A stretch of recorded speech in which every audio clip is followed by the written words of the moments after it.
When you arise, you will rise. Then you will arrive. Oh, some of you are like, what you talking about? Waking up out of bed? No, I'm talking about in your soul, in your spirit. You need to arise out of your inner slumber. Your slumber, something is sleeping inside of you. It's not waking up because you're not doing something different. You're not doing something to wake up. Right? It's like an alarm clock will wake you up physically. Now you need something to wake you up spiritually, emotionally. If that's what it takes for you to finally arrive to where you need to go, to where you need to be in your mind. But before you get there physically, you got to get there emotionally, mentally, spiritually. Arise will lead to you finally rising in your thoughts, in your mood, your emotions. Then you will arrive.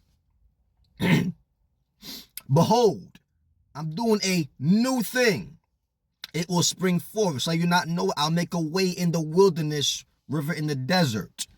Isaiah 43 verse 19. God saying, I'm doing the prophet Isaiah, he's doing a new thing. But the problem is, we're not doing a new thing. We're doing the same old thing.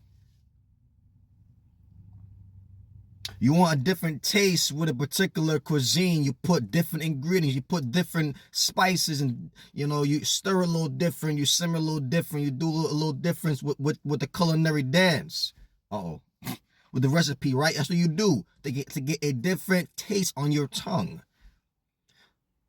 Same when you wonder why life seems so bitter. Maybe you're bitter because you're not inviting a different ingredient to the concoction of your life. Behold, I'm doing a new thing. God's saying, time to do something different. Time to do something out of the ordinary, out of the same old routine, out of the same patterns. Doing a new thing. All right. It will rise up. It will spring forth. It will make a way in the wilderness. What's a wilderness?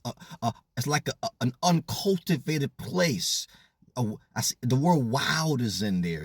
A lot of you like living like a wild life. You're wild. Your so-called life of the party, but you go back home, you look at yourself in the mirror, and you can barely look at yourself. You get barely happy with yourself, because you know the wild life you're living is not the way you should be living. Maybe you worship the glamour, the fame, the tension. It gets too much to your head. You're living for that. You're trying to be everything for everybody else, yet you're losing yourself. So it's empty void inside of you. So that wilderness has to be cultivated, and things got to be cleaned up, swept up, and cut off, and put to the side, and planted and fertilized land. All these things gotta be worked on. Because a lot of times things become the way it is. It could be your front lawn or the backyard. Or everything's left by to itself will get wild and grow disorderly. If your house, you got kids, and typically kids are leaving the place a mess, and they gotta get cleaned up. Floor gotta get cleaned up. This gotta be washed. Everything gotta be contained, continue to maintain. If you leave it by itself, it's gonna get dirty and dirty and dirty and dirty, and right? We gotta clean our bodies need to be clean. We gotta wash our body, because we don't start smelling pretty bad. We gotta start to keep our bodies clean. How much more your mind? How much more your soul? That has to be continually cultivated, lest that remains in a wilderness place. I feel the glory. I feel the glory of God. Come on. A river in the desert. Ooh, you think about a desert, it's arid, it's dry, nothing's growing, it's lonely there. Have you ever felt like in a desert place, you feel lonely, you feel dry, like, man, I need some hydration in my life, in my soul, man, in my mind. I need something to hydrate me. You ever felt that way? Come on. A river. When you do a new thing, it's like a river. going through that desert of that dry place in your life when you start doing a new thing. Say, nah, man, you know what? Now I'm gonna stop putting off going to that gym, that fitness center. I'm gonna go. I'm gonna stop putting off going to that Bible study. I'm gonna go. I'm gonna stop putting off going to that therapist. I'm gonna go. That marriage retreat for my failing marriage. I'm gonna go. I'm gonna go on my playlist and whatever else that I listen to music on and really evaluate and examine the songs that's going in my mind. Oh, yeah, I think it's just music. It's just song. No, it's affecting you. Oh, God said go to that playlist, go to them songs and delete. Oh my, that was tough. That was a sacrifice. I said, Lord, oh Lord. So you want to get higher? Cut it off. Stop posting them wicked songs in your brain. That's not pushing me towards excellence. That's still making me moody, making me always upset, always mad. I have to delete. I have to start to wean off the music. Sometimes I gotta wean off some songs, wean off some environments. Say I'm not gonna be staying at this party. No, 3 o'clock in the morning. I'm leaving at 1. Then midnight, then 11, right? I'm just weaning off the time I'm talking to these friends on the phone or hanging out wherever. I'm going back home at 10 o'clock tonight instead of 12, you know. I'm going to minimize our convo on the phone. We talking, I don't know, 2 hours about nonsense. You know, after the conversation, y'all don't say nothing that's positive or edifying. Come on. So instead of the 2 hours, cut it down to hour and a half, an hour 15, and 45 minutes, right? Wean off. That's how a baby develops. He weans off the breast. You know, you ain't gonna see no 20-year-old sucking on the breast. No, it's time to develop. It's time to go to the next stage. That baby be like crying. Oh no, baby, I want the breast. No more. You're going to some more solid food now.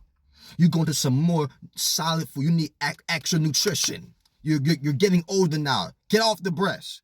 Get off the basics. Come on. Get off. But a lot of you don't want to get off. You want to stay on. And you wonder why you're not going to the next stage. Advancing.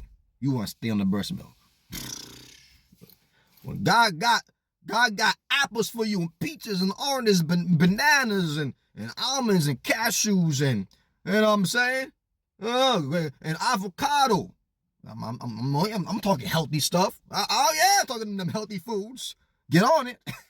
Them herbs, that ginger, that lemon tea, man, the peppermint tea, man, the multivitamins, man. Oh, man. Yeah, come on. The almond milk. Oh, yeah, organic pancakes. Oh, man. Wean off the wickedness of the habits of your life, what you entertaining, what you looking, listening to, going to your friends. Wean off that. Because your mental sanity is at stake. So a lot of people who have gone crazy, committed suicide and murdered some people, this random shooting and killing their family and killing themselves and on drugs and all these things, all these mental illness that we see out there. Could it be a factor is that they have not done a new thing that can help? They continue to stay in that fog of depression and dismay and isolation and bewilderment. Could it be they refuse to do something that's new and in alignment with God's word? I mean, you could do a new thing, but it could be a bad thing. But we want to do a new thing that's a right thing. A new thing that leads healthy and new. Healthy and new. Not unhealthy and new. All right? So listen, get it together. No more say enough is enough. Time. I'm being positioned for success and betterment. Enough is enough. No more excuses. No more wasting time. Let's get to work. God bless y'all. Later.